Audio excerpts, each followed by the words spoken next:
Yo, hello and welcome to the Jazzy G6 channel.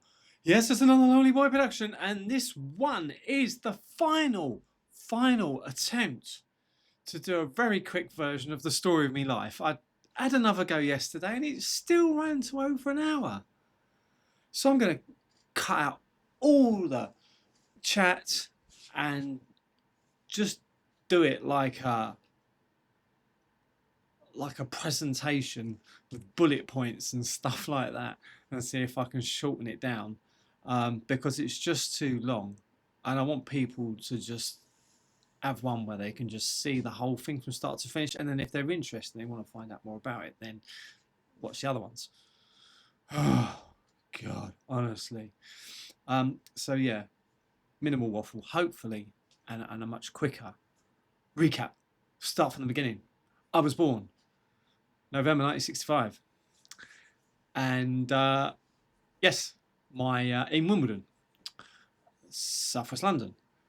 And I was raised in Rains Park, Southwest London. Two posh suburbs of Southwest London. Father's family were minted, wealthy. Grandad Greystock had a famous bakery in the high street, in Wimbledon High Street, Wimbledon Village. And yes, it was well known locally. His hot cross buns were legendary. And yes, my mother's family were not so minted, but still sort of, reasonably okay-ish, sort of middle class. Yeah, granddad was a Mountie in Canada. He was born in Canada. He moved over here, became a policeman, and then he ended up working in a warehouse. My nan never worked really. She worked for a while in a big house up on Wimbledon Parkside near the Common, as a maid or a nanny or something like that.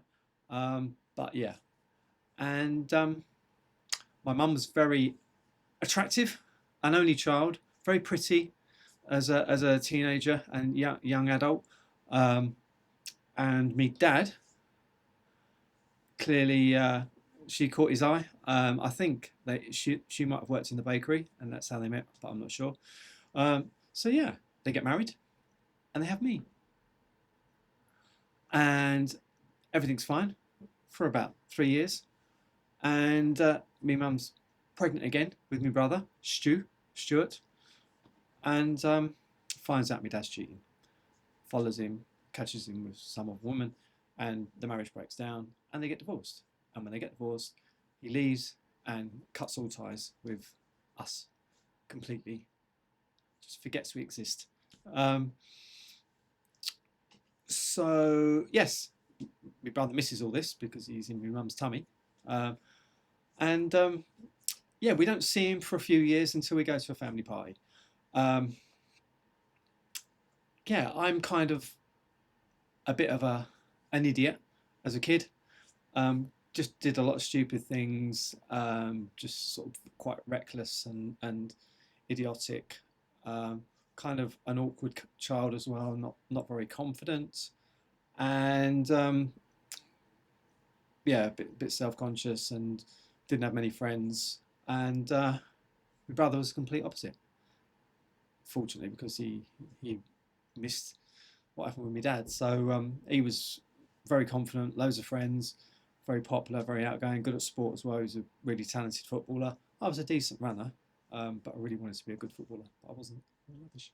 So yeah, we see me dad again at a family party when I'm about sort of 10 or 11, and my mum's got a new fella, soon to become my stepdad, Wally, and they've just started dating. So that's the main motivation for her going to this party, was so she could show, because she knew my dad would be there, and she could show him how well she was doing, that she had a new fella on her arm. So that was her motivation. So we meet my dad, and he's all smarmy and charming, and says that he'll go and watch my brother play football. He'll go and watch me do me running. Never does. Don't see him again until I do the documentary. So yeah, hit me teenage years. Really enjoyed primary school and middle school, but hated high school. Um, was bullied really badly by this psychopathic skinhead called Andrew Palmer, and yeah, just had a miserable time, which affected my studies.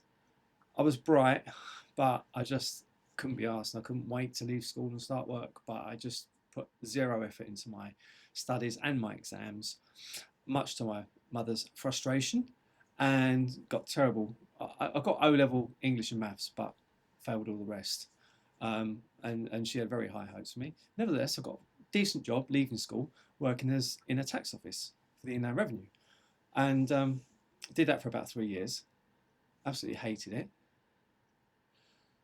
Met my first girlfriend, lost my virginity at the age of 17, um, which was relief.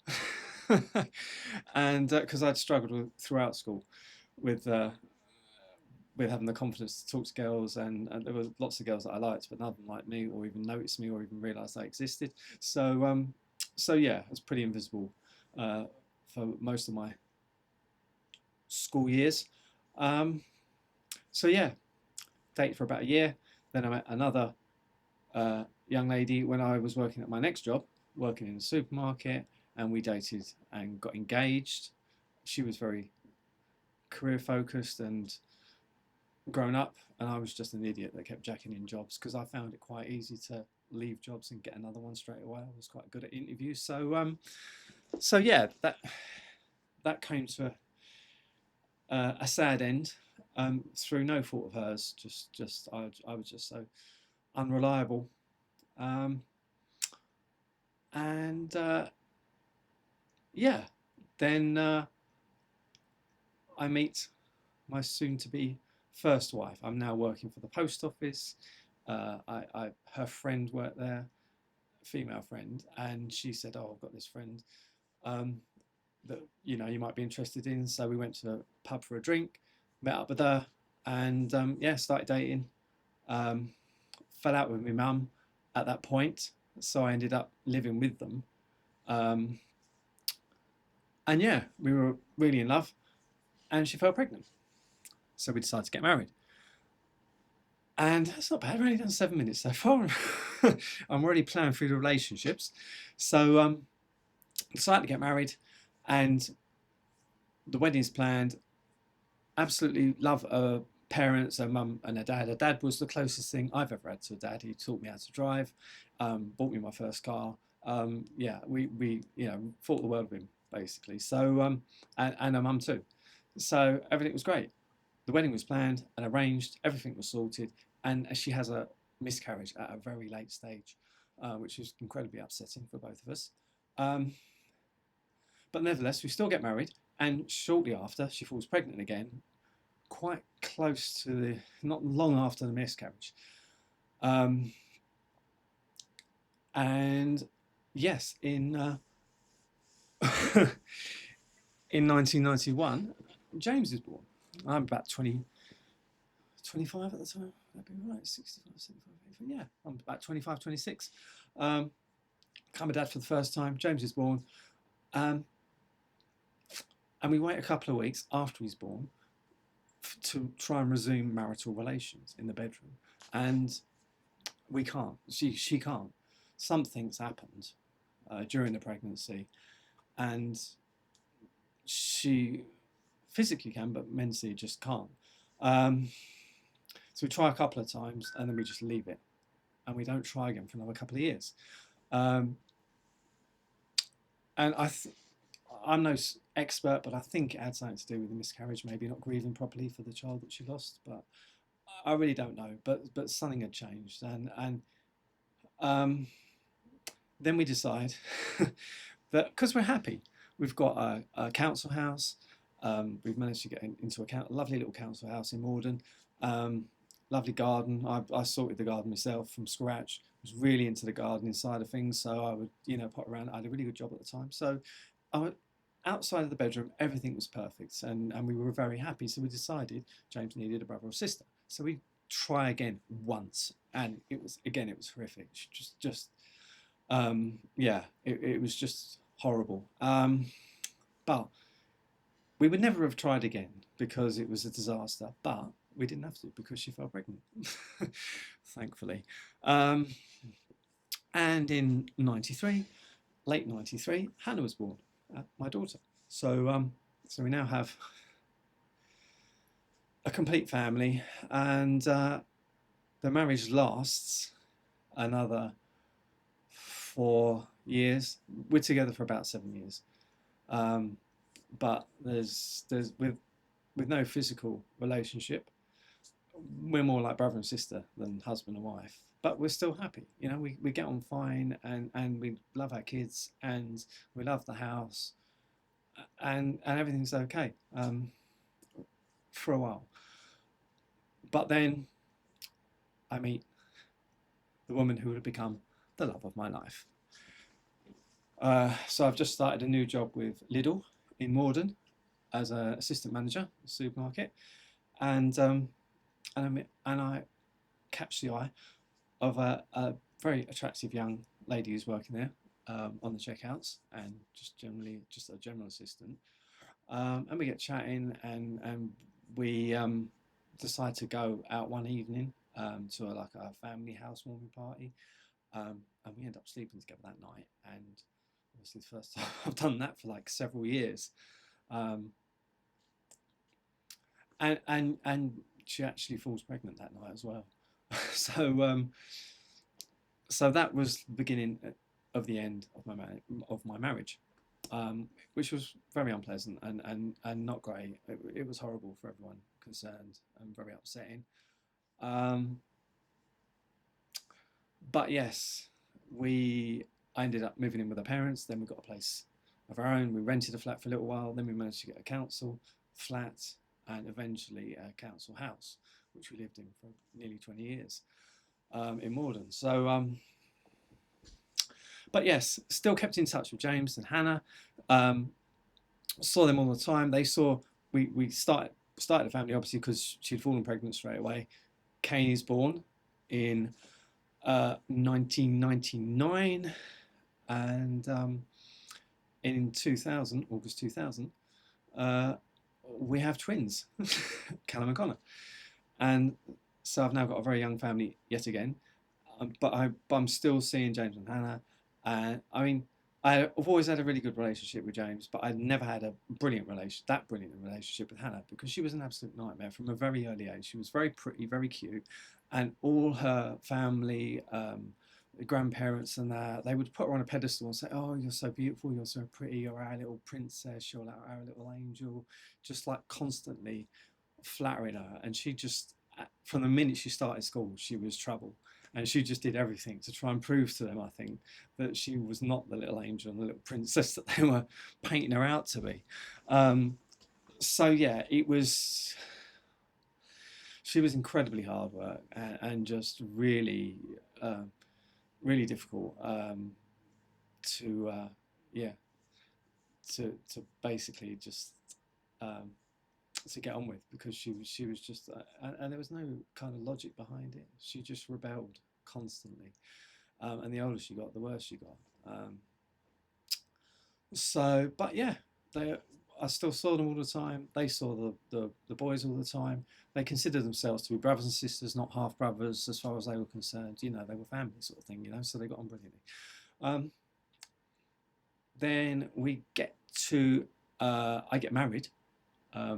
Eventually, after several years. Now, my wife and I have been together for 27, but for 7 of those years, it was very rocky, and we were sort of off and on. We were happy on the whole, but there were some issues, and the main reason was she wanted to get married, but it took me ages to get divorced from my first wife, because we didn't have the money to really do the whole procedure, and she didn't want to help either. So it took us several years to finally get the divorce come through. As soon as it did, we got married on the 14th of February 2005. So we're just about to celebrate our 20th wedding anniversary in a couple of days' time, actually. So yes, when we got married, James and Hannah were there. They were the witnesses of us signing the register. And my wife actually got ready for the for the wedding at my ex-wife's house. I had her hair done there and got the dress on and everything. So that's how well we all got on, like with each other, sort of thing, you know. So yeah, and then a couple of years after that, well, a year or so after that, James is now reaching like 15/16, and he gets approached to do a documentary by a production company called Love Productions, and they collar him in Wimbledon High Street outside Centre Court Shopping Centre and ask him a few questions, find out that he's separated from his dad and doesn't see much of him, well, supposedly. And then they arrange to meet me, they speak to me, and they find out about my dad, and then they're like, whoa, okay, we've got a story here. Like father, like son was the angle they were going for. I didn't realise that at the time, but that's the angle they had in mind. So so yeah, we agree to do this documentary, and they edit it in such a way to make me look like an absolute knobhead who's treated his son like shit. So yeah, so we start the documentary. We do a couple of things that we spend some time together. We do go-karting, which doesn't make it in. We also do horse racing, which does make it in because I've done it. I've taken my sons once to a horse race meeting, and that was only because we couldn't have anyone to look after them. There was no babysitter, so we had to take them with us. But they had an angle, so so they keep that in. They also speak to me in the marital boudoir and ask me what it was like, because they know about the reason why the marriage broke down, and I get really upset and emotional talking about it because it's sad, and so they keep that out. I don't want anyone to feel sorry for me. 4.5 minutes into the documentary, they say that I leave James and Hannah, I remarry, I have more children, and I forget all about them, which is absolute bollocks. It's the biggest lie that they make during the whole documentary. There are others, but that's the biggest one, and they do it right at the start. And the other dad was a proper absent dad, you know, a shocking father. And yeah, I was doing my best, and I was seeing them all the time and never stopped seeing them. So that was bullshit. And then about 17 minutes in, so basically we do these two things, and then they say they're going to sit down and have a nice little chat with me, and I think we're just going to talk about what a lovely time we've had and this, that, and the other. And they absolutely rip me to shreds. They say that I'm a terrible dad, that I've treated James disgracefully, and that I'm no better than my own dad, which is probably the worst thing you can throw at me. So I'm in bits at the end, and you see me sobbing at the end, like really upset, but you don't see why. They make it look like I'm just feeling guilty about how I've treated James, but that had nothing to do with it. You know, I thought we had a really good, we were getting on great, you know, up until then. So I have a sleepless night. I don't sleep. They whisk us off on a train down to this outward bound centre, and the minute we get there, they take me into this room and they show me the video. And this is about 17 minutes into the documentary, and they show me James talking about his wonderful uncle, my brother, and what a wonderful relationship they got, and how he can talk to him about anything, and they have these amazing chats, and oh, if only I wasn't more like him, you know. And I was just in pieces, you know. I've had this feeling of inferiority and not being good enough because of everything that happened with my dad. You know, I just thought there must have been something wrong with me for him to fuck off and just pretend I don't exist. You know, so I've always had this issue as a result of that trust issue. And then to hear my own son saying, you know, that if only I was more like, my brother, was a bit of a killer. So I storm off, and fortunately I managed to speak to my wife, and even though we're in the middle of nowhere, I managed to ring her, and she says, look, they're arseholes, don't listen to them, you're an amazing dad, the boys think the world of you, you know, just, you know, tell them to fuck off, sort of thing, you know, which was just what I needed. So we get through the rest of the documentary, which is all sort of happy ever after bullshit, but I get to meet my dad. See, I've tried to track my dad down, and without success, and I think I've tracked him down through the electoral roll, and I found an address in Godalming with the John Gravestock living there. So we drive there and try to see if we can see him, but it's a failure. We do a bit of surveillance, but there's no one around. So I write him a letter and I say, tell him about the family that he's got, and that it'd be nice to get in touch with him again. And I put in the letter that I understand if you don't want to reply, but it would be lovely to hear from you. And I don't get a reply, so I just think, I've got the wrong person, or he's moved. And anyway, they do their research and they realise that it is him. So we drive there. I knock on the door. His wife answers. She knows nothing about him having two sons, and he's kept a secret from everyone. And so eventually, they arrange to meet with him, for me to meet with him, as long as there's no cameras. So I sit in the car, and he just blames it all on me mum and me nan and granddad, and because they were living in their house. He said they never had any privacy and they were constantly interfering, and it was all their fault. And my mum made it really difficult for him to carry on seeing me, and this, that, and the other. So nothing was his fault. It was all everyone else's fault. And so yeah, that was that pretty much. So we finished the documentary. It's all happy ever after bullshit after that. So that's all kind of irrelevant because the damage has been done by that video that they showed me of him talking about my brother. So me and James are cool for a while after that. He meets a young lady. They have a son, Hayden. I help him get on the council ladder and help him move and everything like that. So we're all cool. Then they have another son called Jude. A couple of years later, and yeah, so everything's kind of going well.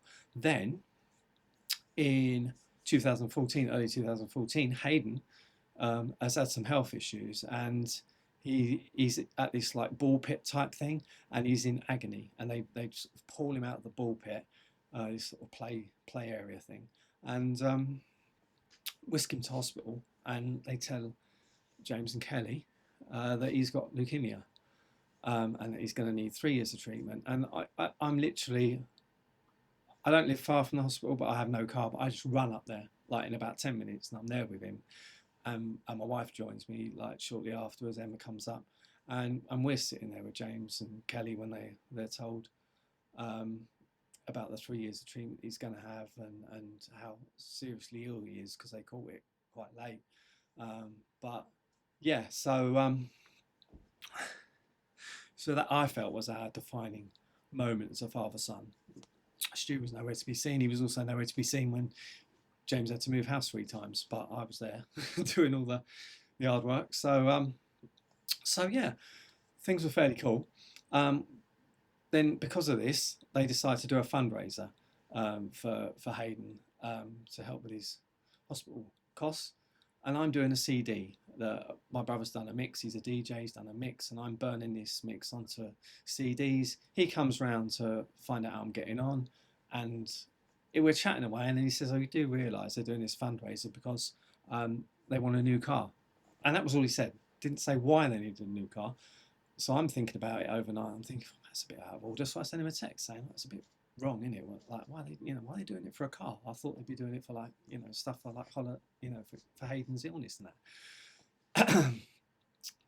So the CDs go to the fundraiser. He doesn't sell them. He was supposed to be selling them, but he just gives them to his mates at the end. But what he also does while he's at the fundraiser, I'm working, so I can't go, is he shows James the text that I've sent, saying that he was trying to help when I confront him about it. And obviously James goes ballistic and has a right go at me over it. We have a falling out sort of thing. And obviously he needed the car because Hayden needed a reliable car to be able to whisk him to and from the hospital for these constant chemo sessions, and also if he had like a relapse or whatever, they'd need to get him in really quickly, so they'd need a car for that. So yeah, that was the reason why that Stu failed to pass that particular information on to me. So yeah, we have a big falling out, and then my mum says to me, look, can you just make the peace, because I want to do this big anniversary thing. It was like a particular wedding anniversary, or maybe it was a birthday dinner or something like that, and she wanted everyone together and no one was speaking. So I said, yep, no problem, I'll back down, but this is the final time, because I'd done it before. more than once, and I said, look, this is the final time. Like, I will do it, but if anything else happens like this, you're on your own. I'm not, I'm not backing down. Um, so yeah, everything's cool for a while, and then we have a massive family fallout, which again you're gonna have to watch one of the other versions to get the full rundown, because a lot of things happen at the same time that cause aggro. But basically, I fall out with my brother. Or I fall out with my mum first over like Christmas plans initially. Then I fall out with my brother because he wants to come round my house for Christmas dinner again for the third or fourth year in a row. Um, and um, and so we have this massive row on WhatsApp, which was quite amusing, but also quite savage as well. Um, and that's kind of like the end of me and him sort of thing. Uh, and and then my mum at the same time's got this health scare going on. She thinks she might have cancer. I'm being really sort of sympathetic and understanding, like I always have been as a son. And my brother's being an arsehole and treating her like shit. And then I see this post on Facebook a few weeks later. She gets the all clear. It's not cancer, thank God.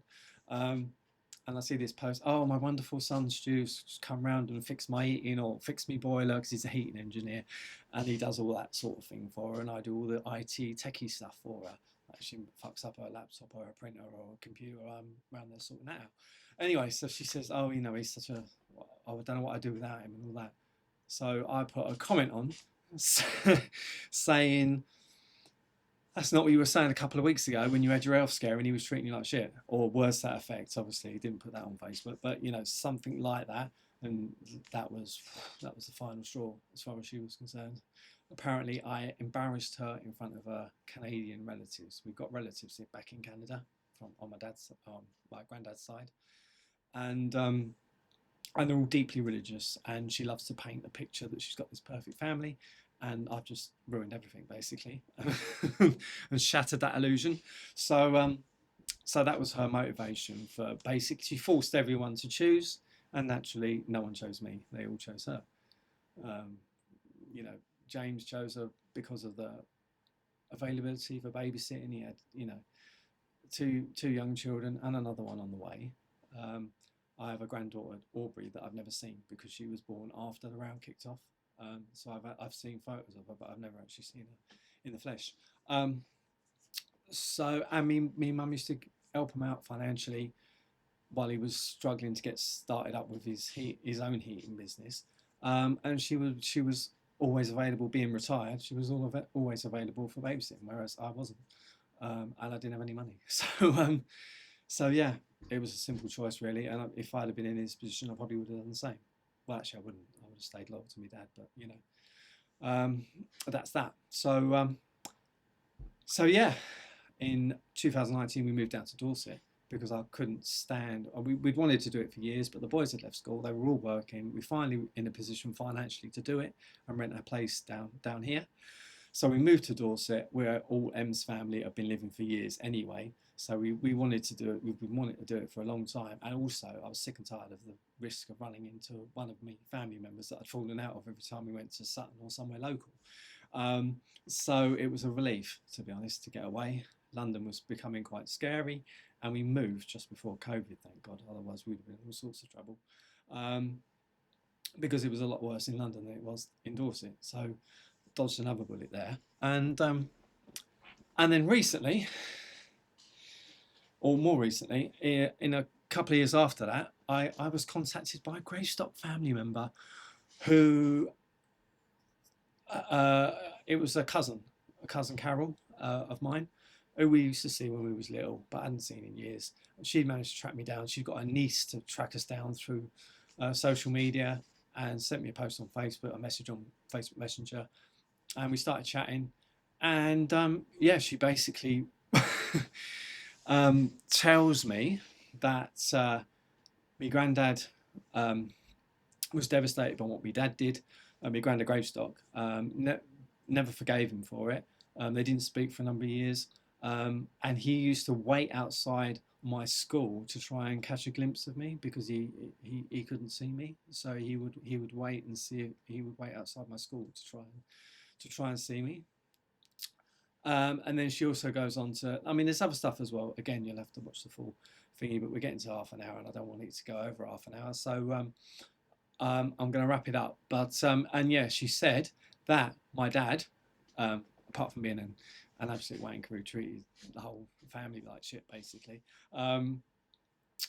she said that Grandad Gravestock had left us a legacy, which I'm thinking is posh talk for an inheritance, and me dad used it to pay his nursing home fees, and just used it all for that. So he basically, by forging checks, that's right, by forging checks to pay Grandad Gravestock's nursing home bills. So not only did he fuck off and forget all about us and pretend that we never existed, but he then felt it was acceptable for him to help himself to our inheritance as well, to help pay his dad's nursing home bills. So yeah, unfortunately, I didn't know that at the time when I was in that car with him doing the documentary thing. Otherwise, that might have had a very different outcome. But what can you do?